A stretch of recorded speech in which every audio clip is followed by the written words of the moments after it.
everyone, it's Maddie and Madison with Spectrum Art, and we wanted to share with you our latest creation. We were thinking about ways of using those gorgeous napkins that Madison got from Tuesday morning. If you missed that video, I'll link it below where we actually showed you what we purchased that Tuesday morning. But we were thinking of ways to use those napkins, and we came up with a really nice way of making some kind of a card or a note card to actually utilize those napkins. So Madison chose 4. Let's show them the ones you got. She's got this one, which is, let's show this side because it's easier. It's a nice rose with a red and pink background. What else?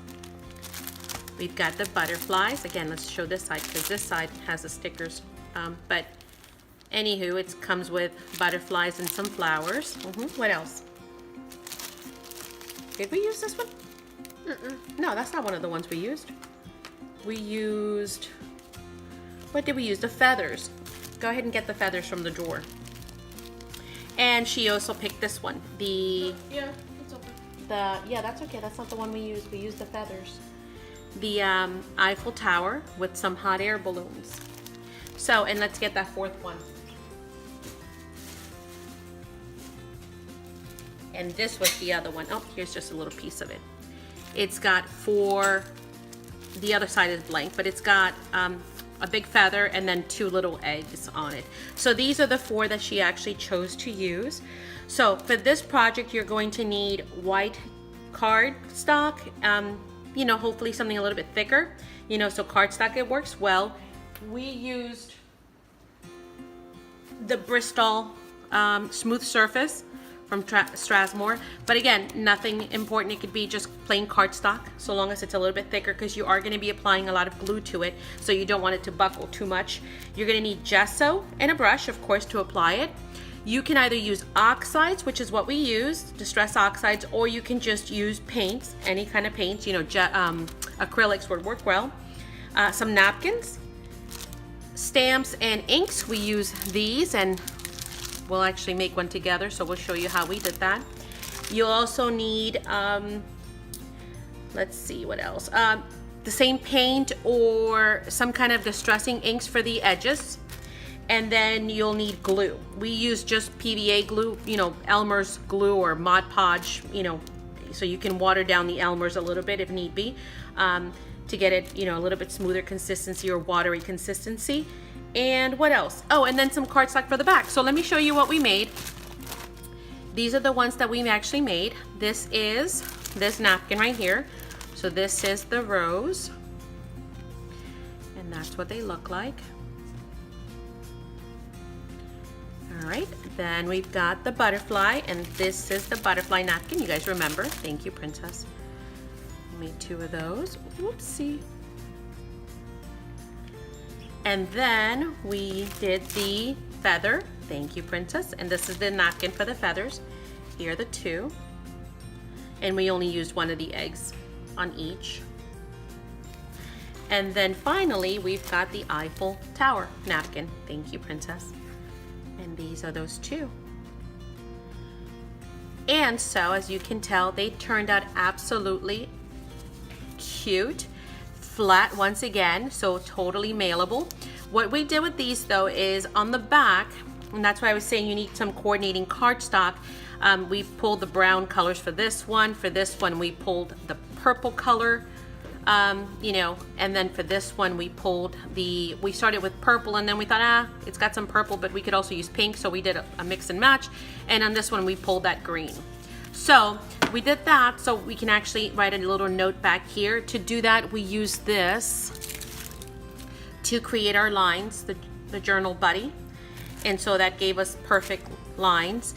And then now they are ready to be mailed out. Now with these, we purposely did not adhere the back with glue. We used our runner tape, and we used a light one, because the hopes is that whomever gets this, they can just peel that sentiment or note right off the back, and they are welcome to use it on their journals, to recycle the card, to cut it down and make tags, whatever it is that they like to do. So with that said, what we're gonna do is we're gonna go ahead and make one together. And so we'll show you the process and how that goes. All right, let's get right to it. Okay, so let's make one of these together. The first thing obviously was to gesso just some paper, nothing special, just cardstock. The next thing we're gonna go ahead and do is do our background. So we're gonna go ahead and grab some oxides. And this is the napkin that we are going with. I've already removed the extra plies. It's the one that Madison got from Tuesday morning. It's got the Eiffel Tower and the hot air balloons. So first thing we're gonna do is we're gonna go ahead and press our distressed oxides in. We're gonna spray our water. We're gonna pick up some of that on either side and set it aside. And do it again. Now, none of this goes to waste because I do actually keep my napkins and reuse them for other projects. So I mop them up.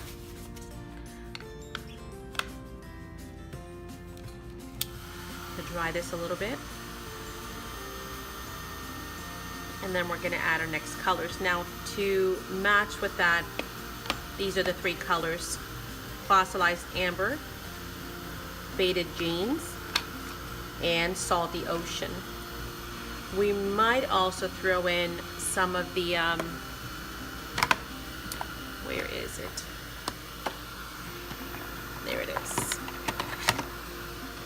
Some antique linen. So, but it depends. We'll see how bright it gets. We do want it to be a little bit bright because this is kind of muted, especially once you remove the plies. Okay, it's not all the way dry, but it's good enough. We're gonna go ahead and go now with the faded jeans. Pick up some of that.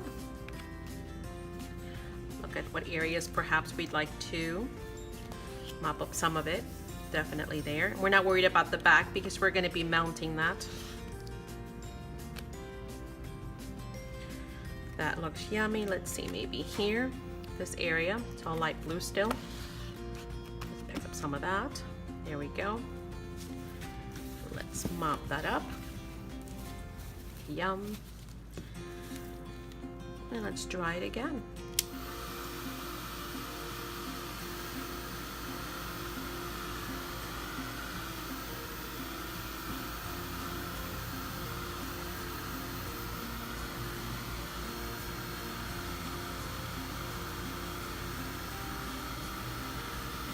Okay, and now we can kind of gauge it and see how we're looking. So far, so good. Okay, let's bring in some of that amber color. Let's do a little bit more. Give it some pop. We're gonna go there, right here. This corner, that, maybe some there. Oh yeah, and some more here, and let's mop that up. Good deal. That's looking good. Clean that up.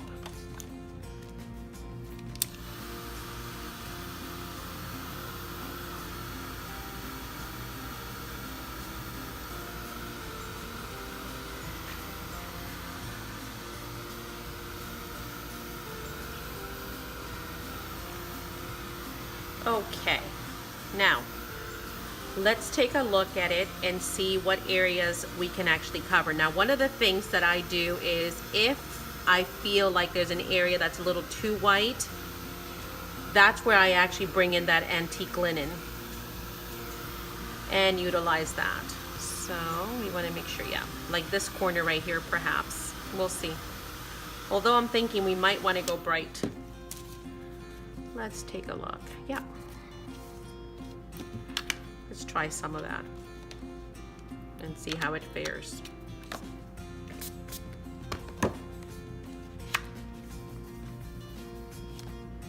See how that actually kind of mutes that the whiteness. It's not too bright, but it does actually help to mute it. Let's do it again over here.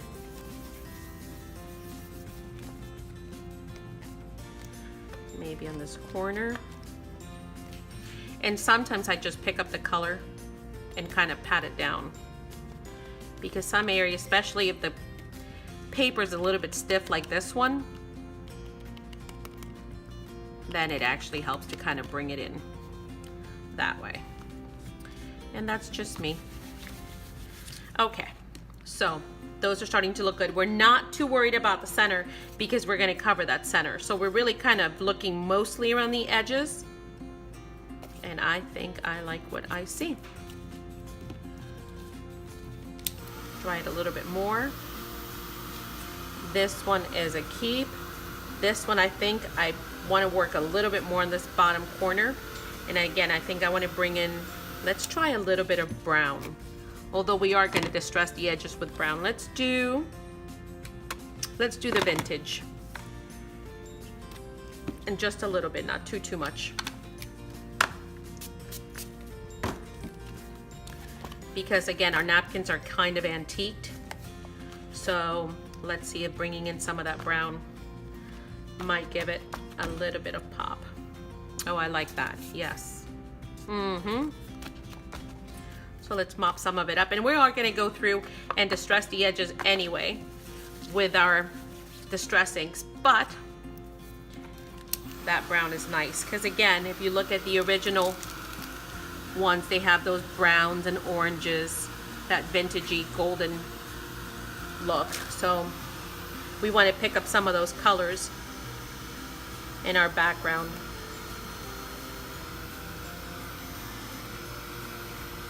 Okay, now while those are finishing to dry, we're going to set those aside, and we're going to go ahead and go a little bit deeper on our distressing around our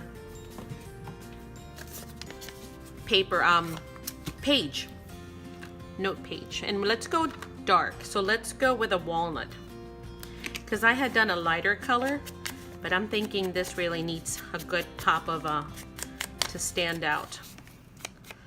So we will distress that,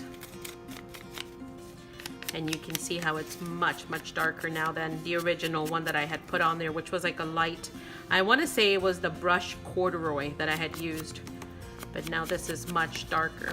And it's nice because you still have some of that other one peeking through, but now you definitely have more of this dark brown.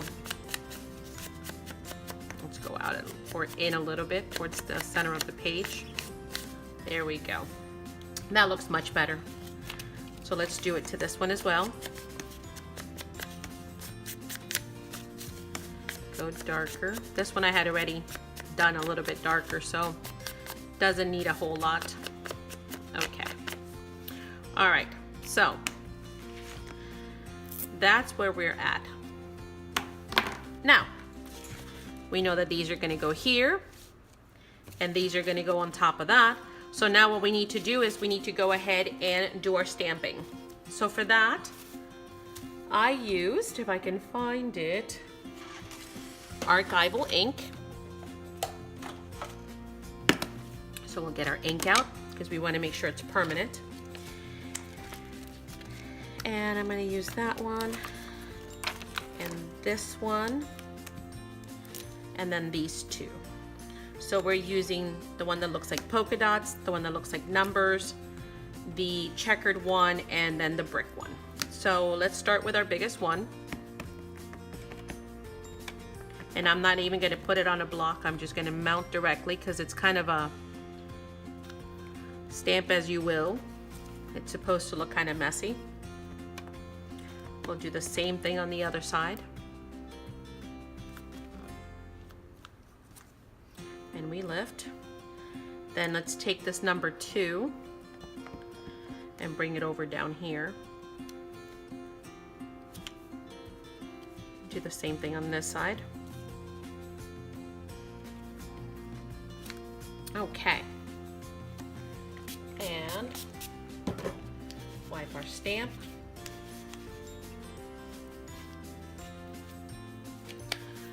Okay. let's do, which one should we do next? Let's go with our bricks so they need the most amount of space. We'll go in that corner and maybe this corner. Yeah. Okay, we'll do the same thing again. There we go.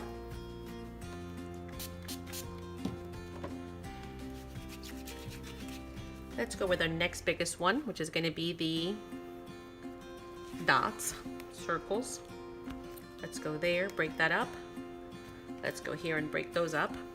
Do the same thing here. Let's go a little bit closer to the edge and here. Let's go over that one more time. There we go. Okay. Then we'll do our checkers because they're the smallest print.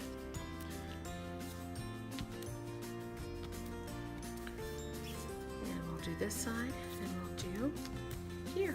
Okay, and now we have got our edges all done. Let's make sure we got a nice coverage. Yes, we do. Okay, perfect, perfect, perfect, perfect. Okay, the next thing to do is to go ahead and now mount our, I was gonna do it the other way, but since the Eiffel Tower is so long, I'm gonna go ahead and first mount the paper and then the Eiffel Tower. And the other ones, I had actually done the napkin first here and then mounted that on, but I'm gonna go ahead and do it differently for this one because of the fact that the Eiffel Tower is much taller. So I'm not sure how much of it I really want to maybe peek out of here.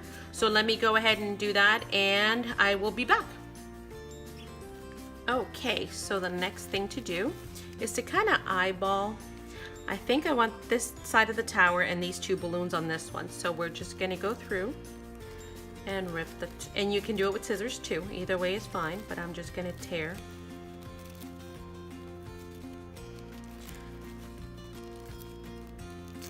And we know we're gonna be missing the bottom and that's fine. But we still want to get a good gauge as to how far we want to go. Okay. We don't want it to look too uniform, so we're definitely going to go around and shred around the balloons.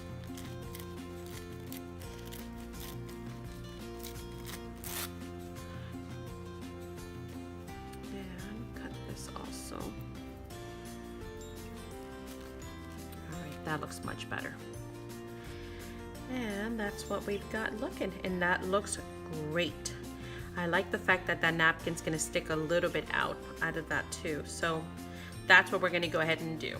So let's go ahead and glue this one down.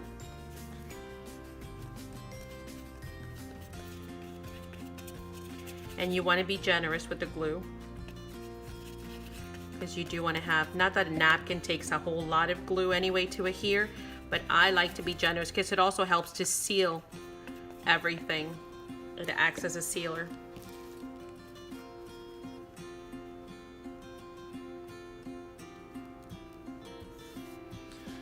And we kind of gently place it down. Then we come back with our glue. And I love the texture of those wrinkles in there. You don't want big bubbles though, so you do want to go through and make sure that you gently press down with your glue as you're gluing any bubbles towards the outer edge.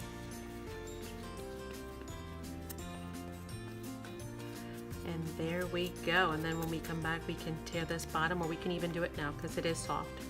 Once you glue it, the glue softens it, which is nice because it gives it that distressed edge too. Oh, look how yummy that just worked out. All right, and then we'll let that dry and then we'll come back. But that looks amazing. Okay, and then we'll clean it up. I'm gonna go ahead and do the second one as well, the same way.